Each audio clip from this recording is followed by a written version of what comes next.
25তম প্রধান বিচারপতি হিসেবে শপথ নিয়েছেন সৈয়দ রেফাত আহমেদ। রোববার 11ই আগস্ট বঙ্গভবনে রাষ্ট্রপতি মোহাম্মদ শাহাবুদ্দিন প্রধান বিচারপতিকে শপথ পাঠ করান। একটু লক্ষ্য করলে দেখা যাবে প্রধান বিচারপতির মাথায় সাদা আকৃতির একটি পরচুলা রয়েছে। আপনি কি জানেন এই পরচুলা কি? বাংলাদেশে কিভাবে এর প্রচলন হলো? জানলে অবাক হবেন। 17 শতাব্দীতে এর প্রচলন যুক্তরাজ্যের আদালতে ড্রেস কোড হিসেবে শুরু হয়। তখন বিভিন্ন রঙের গাউন, ব্যান্ড ও পরচুলা পরতেন বিচারক ও আইনজীবীরা। এর অনেক কিছুর প্রচলন এখনও রয়েছে।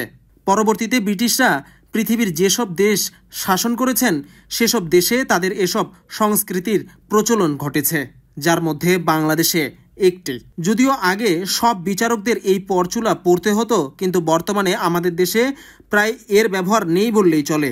সাদা পরচুলার পেছনের রহস্য হলো, সাদা চুলের বৃদ্ধা মা জননী সন্তানের প্রতি যেমন স্নেহপরায়ণ, তেমনি তার কাছে সব সন্তান একই এবং সমান। সেই আলোকে বিচার প্রার্থী দুই পক্ষই অর্থাৎ বাদী ও বিবাদী বিচারকের সন্তান বলে বিবেচিত হন।